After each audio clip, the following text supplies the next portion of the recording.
Hello everyone and welcome to the Cardio Metabolic Academy. I am Dr. Moustafa Mahmoud. Today we will discuss anti-diabetic medication used to treat type 2 diabetes and chronic obesity, which is liraglutide. Glucagon-like peptide 1 is a peptide hormone produced by intestinal enteroendocrine cells and hindbrain neurons. The native hormone induces satiety and controls blood glucose levels after food intake. Liraglutide is a recombinant DNA-produced polypeptide analog of native glucagon-like peptide 1. By substituting arginine for lysine at position 34 and attaching a palmitic acid with a glutamic acid spacer on the remaining glycine residue at position 26. Liraglutide stimulates the release of insulin from beta pancreatic cells in a process called glucose-dependent insulin release, where activation of glucagon-like peptide 1 receptors by liraglutide activates adenylate cyclase and elevates the levels of cyclic AMP, followed by phosphorylation of protein kinase A.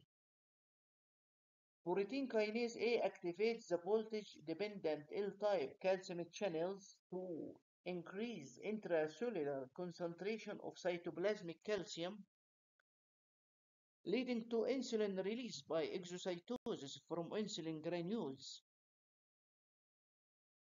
On the other hand, the activation of glucagon-like peptide 1 receptors of alpha pancreatic cells leads to inhibition of glucagon secretion in a process called glucose-dependent glucagon inhibition, where liraglutide activates glucagon-like peptide 1 receptors which activate adenylate cyclase and elevate the levels of cyclic AMP, followed by phosphorylation of protein kinase A. The protein kinase A inhibits BQ-type calcium channels with decreased levels of intracytoplasmic calcium and suppression of glucagon exocytosis.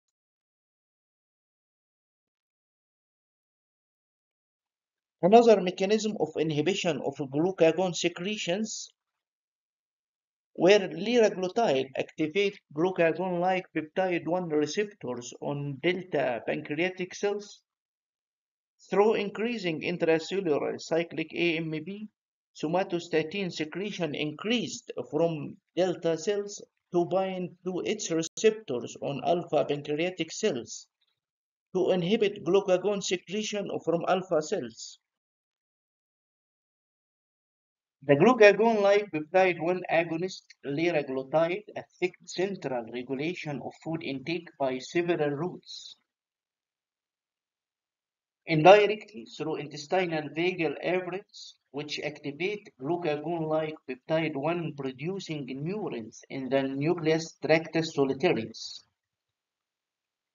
or directly through bloodstream to the arcuate nucleus neurons to suppress the expression of agouti-related peptide and neuropeptide Y from the orexigenic neurons, and stimulates the expression of pro-opiomelanocortin from the anorexigenic neurons.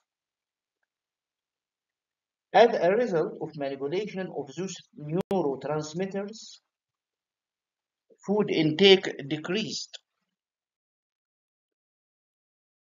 The glucagon-like peptide 1 agonist liraglutide, through the activation of glucagon-like peptide 1 receptors peripherally in the gastrointestinal tract or centrally, resulted in decreased intraduodenal motility and increased pyloric tone, mediated through the vagus nerve signals, which leads to early satiety and loss of appetite.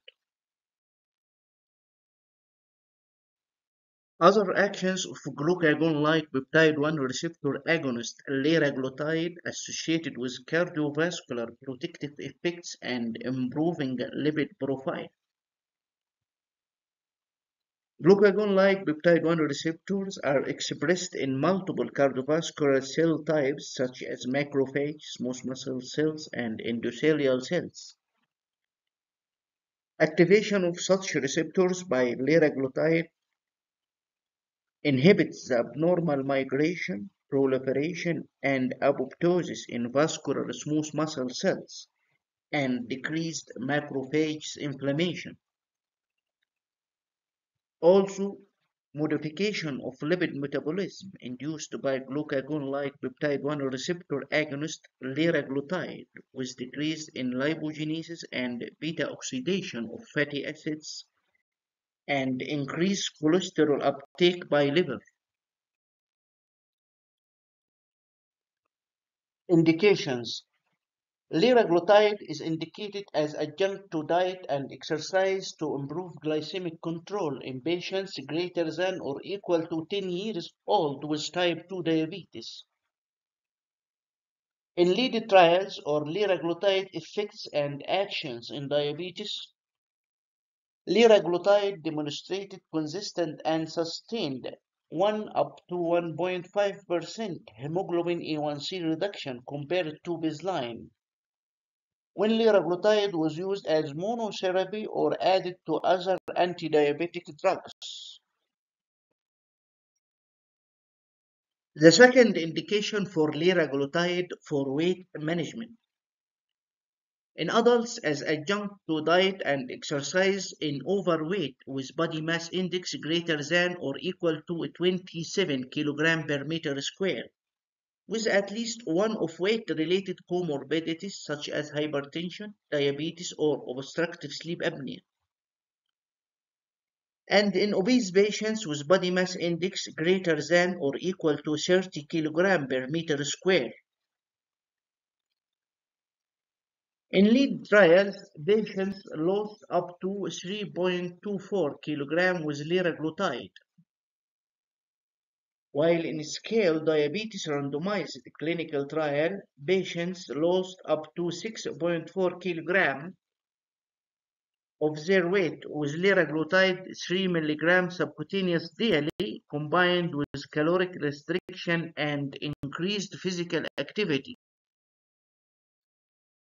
Liraglutide was the first glucagon-like peptide 1 receptor agonist to be approved for use in pediatric population and was indicated for chronic weight management in obese children aged greater than or equal to 12 years with weight more than 60 kg and initial body mass index corresponds to 30 kg per meter square or more for adults by the international cut-offs.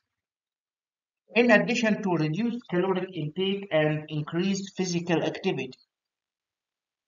In the ELLIPSE trial, children lost up to 2.3 kilograms, while in the randomized controlled trial of liraglutide for adolescents with obesity, up to 4.5 kilograms were lost compared to baseline. In 2017, liraglutide was approved to reduce the risk of major adverse cardiovascular events in adult patients with type 2 diabetes and established cardiovascular disease. When the occurrence of cardiovascular death, non-fatal myocardial infarction, and non-fatal stroke was lower with liraglutide 1.8 mg subcutaneous once daily compared to placebo.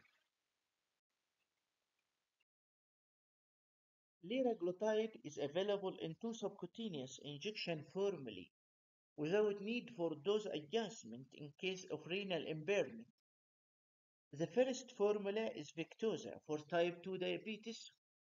Initiate at 0.6 mg initially daily during the first week, then increase to 1.2 mg daily. If glycemic control is not achieved, can increase to 1.8 mg daily. The second formula is Saxenda for obesity. Initiate at 0.6 mg once daily for the first week, then increased by zero point 0.6 mg daily in a weekly intervals until a dose of 3 mg daily is achieved, which is the maintenance dose. Liraglutide is contraindicated in patients with personal or family history of multiple endocrine neoplasia type 2 or medullary thyroid carcinoma. Also, those who are pregnant, hypersensitive to liraglutide, or pancreatitis should avoid liraglutide. The most common side effects of liraglutide are injection site reaction, nausea, diarrhea, headache, constipation, and hypoglycemia.